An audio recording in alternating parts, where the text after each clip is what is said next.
ছিলেন যৌক্তিক কারণে, কিন্তু এরপরেই হাউস যা হলো, এখন আমার বক্তব্য কি হবে আমি বুঝতে পারছি না। কারণ আমার মনটা খুব ভালো নেই মাননীয় স্পিকার, আমার গলাটাও ভালো না, কারণ গতকাল সারা রাত আমি ঘুমাতে পারিনি। হাওর অঞ্চলে যে বৃষ্টি হচ্ছে, যে শিলাবৃষ্টি হচ্ছে, হাওর অঞ্চলের সমস্ত ফসল তলিয়ে যাচ্ছে। একটা মাত্র ফসল, 12 মাস মানুষকে অন্যের উপরে, অন্য এলাকার উপরে নির্ভর করে থাকতে হবে তাদের পেটের ভাত পরনের কাপড়ের জন্য। আমি এই ব্যাপারে আমাদের নেতা, সংসদ নেতা এবং মাননীয় প্রধানমন্ত্রী সহ সংশ্লিষ্ট সমস্ত মন্ত্রীদের কাছে অনুরোধ করছি, হাওর অঞ্চলকে দয়া করে এবার বাঁচান। এবং প্রথমেই আমি প্রস্তাব করে নিলাম, হাওর অঞ্চলকে সঠিকভাবে বাঁচাতে হলে 35টি জেলা নিয়ে একটি হাওর মন্ত্রণালয় করতে হবে, এবং এই দাবি করে আমি আমার মহামান্য রাষ্ট্রপতির ভাষণের উপরে বক্তব্য শুরু করছি। আমি প্রথমেই শ্রদ্ধা জানাই মহান নেতা, মুক্তিযুদ্ধের ঘোষণা দানকারী, তৎকালীন মেজর, পরবর্তী সময়ের রাষ্ট্রপতি শহীদ প্রেসিডেন্ট জিয়াউর রহমানের প্রতি, যার আমি শ্রদ্ধা জানাই মহান নেত্রী, দেশ নেত্রী বেগম খালেদা জিয়ার প্রতি, যার আহ্বানে এবং যার কারণে আমি আজকে বিএনপি করি। তিনি আজকে নাই, আমি তার আত্মার মাগফিরাত কামনা করি। আমি বক্তব্যের আগেই আমাদের নেতা প্রধানমন্ত্রী জনাব তারেক রহমান, তাকে উদ্দেশ্য করেই বলবো, মর্নিং শোজ দ্য ডে। সকালবেলায় দেখা যায় বিকালটা কেমন যাবে। আমাদের প্রধানমন্ত্রী এই দেশের জন্য, এই দেশের উন্নয়নের জন্য প্রথম থেকেই যে যে কর্মসূচি নিয়ে কাজ করছেন, কালকেও যশোর থেকে 19 খাল খনন করে তিনি এসেছেন। আমার বিশ্বাস এই দেশের মানুষের দুর্ভাগ্য দূর করে বাংলার পূর্বাকাশে নতুন সূর্য উঠবে বলে আমি বিশ্বাস করি। মাননীয় স্পিকার, রাষ্ট্রপতি ভাষণের উপরে আমার মিক্সড ধারণা আছে। আমার প্রথমেই বলতে হবে, সেই সত্য যা রচিবে তুমি, যার ঘটে তা সত্য নয়, কবি তব মনোভূমি, রামের জন্মস্থান অযোধ্যার চেয়েও সত্য যেন, বাল্মীকির কবিতা। কারণ হলো, মাননীয় রাষ্ট্রপতি যা যা বলেছেন, আমি প্রথমেই বলি 2, 3 এবং 4 নম্বর প্যারা। 2 নম্বর প্যারায় মুক্তিযুদ্ধকে উনি যেভাবে বলেছেন সঠিক বলেছেন, কিন্তু আরো বিস্তারিত হলে আমাদের প্রধানমন্ত্রী যেমন বলেন যে মুক্তিযুদ্ধকে মহিয়ান করতে হবে, মুক্তিযুদ্ধ আরো মহিমান্বিত হতো আরেকটু ইলাবোরেট করে লিখলে। কারণ মুক্তিযুদ্ধের ইতিহাস মহাসমুদ্রের চেয়েও গভীর ইতিহাস। আমি আজকে আপনার কাছে বলবো 3-4 প্যারা মুক্তিযোদ্ধাকে যেভাবে 5ই আগস্টের সঙ্গে তুলনা, যোদ্ধাদের সঙ্গে তুলনা করা হয়েছে, 5ই আগস্টের যোদ্ধাদেরকে আমি ছোট করে দেখি না। তাদের যারা শহীদ হয়েছে, আমি তাদের প্রতি শ্রদ্ধা নিবেদন করি এবং তাদের আত্মার মাগফিরাত কামনা করি। শহীদ আমি ছিলাম 5ই আগস্টে, তার আগে 10 বছর যাবত, যেদিন থেকে আমি বলা শুরু করেছিলাম আওয়ামী লীগ একটি অভিশপ্ত রাজনৈতিক দল, সেই দিন থেকে 10টি বছর নিরন্তর আমি যুদ্ধ করেছি। আমি আমার যেদিন সর্বশেষ 28শে অক্টোবর নয়াপল্টনের মাঠ থেকে 10 লক্ষ লোকের মিছিলটাকে ফ্যাসিস্টরা ভেঙে দিল, অনেকেই জেলে চলে গেলেন, অনেকেই পলাতক ছিলেন, হাজার হাজার নেতা কর্মীর নামে যেদিন যুদ্ধ হলো, সেদিন আমি বললাম যে আমি সংসদকের ভূমিকা পালন করব, জয় অথবা মৃত্যু। আমি হাসিনা সরকারের বিরুদ্ধে সবকিছু করব। স্ত্রীকে বললাম তুমি বিধবা হতে পারো, সন্তানদেরকে বললাম তোমরা এতিম হতে পারো, কিন্তু শেখ হাসিনা সরকারের পতন না হওয়া পর্যন্ত আমার যুদ্ধ চলবে। এবং আমি বোধহয় একমাত্র ব্যক্তি যে 4 আগস্ট দুপুর 1টার সময় বলেছিলাম যে আগামী 24 ঘন্টার মধ্যে শেখ হাসিনা চলে যাবে, কারণ তার সরকার উত্তর সিয়ানা হয়ে গেছে। এবং 23 ঘন্টার মধ্যে শেখ হাসিনার সরকার চলে গিয়েছিল। আমি সেই আন্দোলনে ছিলাম। বলতে পারেন মিছিলে ছিলেন না, আমি মিছিলে ছিলাম না আপনাদের মতো, কারণ আমার বয়স 23 বছর ছিল। তখন আমি এরশাদ বিরোধী মিছিলের প্রধান নেতা ছিলাম আমি।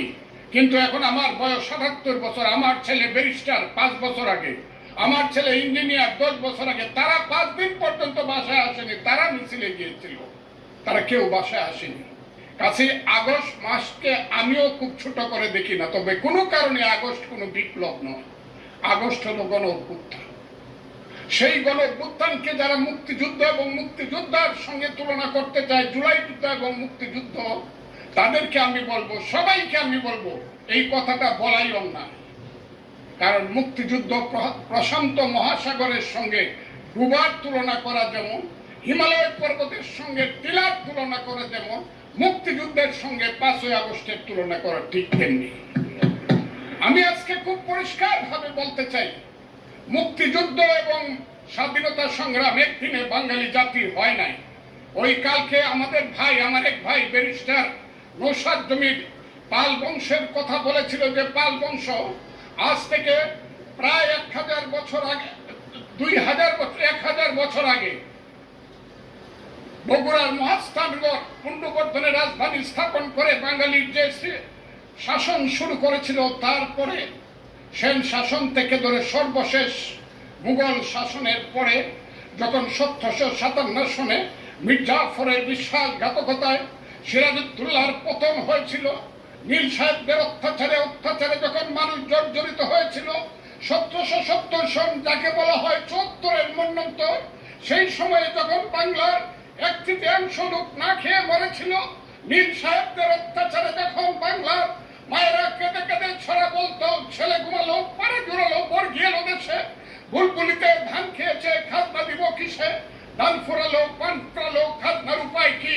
আর কটা দিন সবুর করে রসুন বুনেছি। সেই যে ব্রিটিশের বিরুদ্ধে যুদ্ধে বাংলার মানুষ প্রথম নেতৃত্ব দিয়েছিল, সেই নেতৃত্বের মাধ্যমেই আমরা দেশ স্বাধীন করেছিলাম।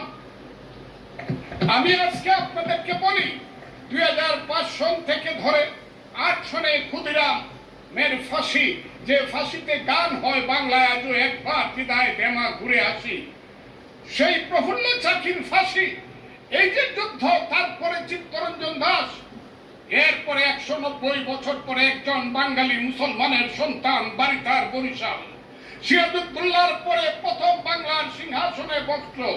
ওই দিন দেখলাম 2 জন মন্ত্রী সাহেব বললেন উনি মুখ্যমন্ত্রী। ন 1937 সনে যখন শেরে বাংলার সিংহাসনে বসেছিলেন, তখন উনি প্রধানমন্ত্রী ছিলেন। সেই শেরে বাংলা ফজলুল হক, হুসেন শহীদ সোহরাওয়ার্দী, দেশ থেকে দেশান্তরে গিয়ে সুভাষ বোস, মৌলানা আব্দুল হামিদ খান ভাসানী, বঙ্গবন্ধু শেখ মুজিবুররা বাংলাদেশের স্বাধীনতা সংগ্রামের ভিত্তি স্থাপন করেছিল। সেই ভিত্তির উপরে দাঁড়িয়েই 1971 সনে আমাদের নেতা সেই শহীদ জিয়াউর রহমান বলেছিলেন প্রথম নিজের নামে, I Shaheed Zia, I major Zia do hereby declare the independence of Bangladesh, প্রথম নিজের নামে, পরে বঙ্গবন্ধুর নামে। আমি আজকে আপনাদের কাছে বলতে চাই, মুক্তিযুদ্ধ এত সহজ জিনিস না।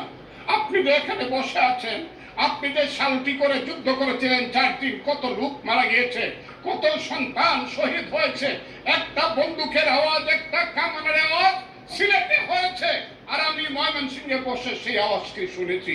আখাউড়াতে সেই নদীতে যে যুদ্ধ হয়েছে, যে যুদ্ধে নেতৃত্ব দিয়েছে খালেদ মুশাররফ, হায়দারেরা, সেই শব্দ আমার বাড়ি থেকে 100 কিলোমিটার দূরে সেই শব্দ আমি শুনেছি।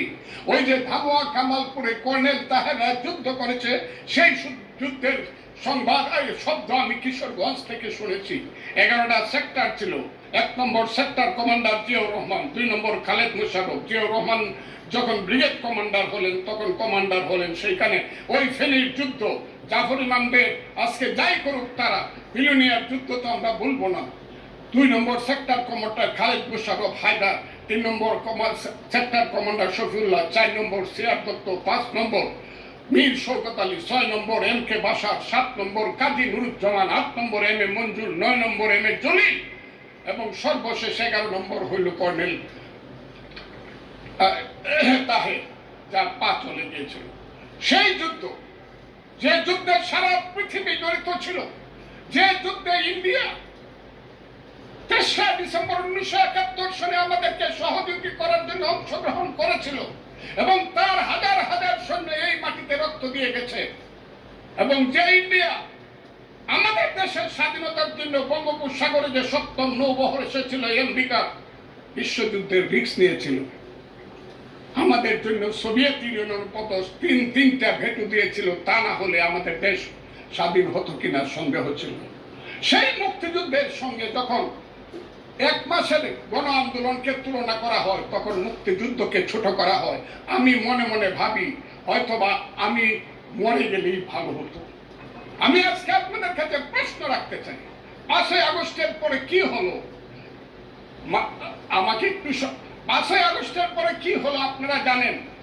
এইখানে ইউনূস সরকার ছিল, আমি শিল্পকলার সামনে থাকি, একটা গান হইতে পারে নাই, একটা নাটক হইতে পারে নাই, একটা লালনের গীতি হইতে পারে নাই, একটা বাউল গান হইতে পারে নাই। সব কিছু কালো শক্তি ধ্বংস করে দিয়েছিল। তারা বলেছিল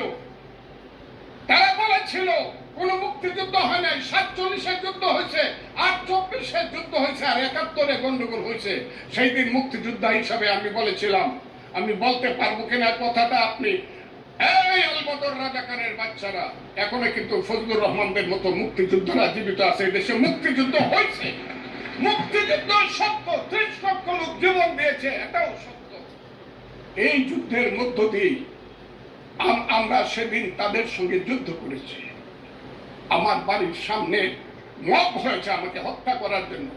সেদিন আমি আজকের পুলিশকে ধন্যবাদ দিব, আজকের মিলিটারিকে ধন্যবাদ দিব। 10 মিনিটের মধ্যে আমার বাড়ির সামনে তারা গিয়ে উপস্থিত হয়েছে আমাকে বাঁচানোর জন্য। অনেক চক্রান্তের মধ্য দিয়ে ইলেকশন হয়েছে। সেই ইলেকশনে তারা কি করেছে, আজকে যারা আমার ডান দিকে বসে আছে তারা কি করেছে, কিন্তু আমরা ভাই ছিলাম নাকি?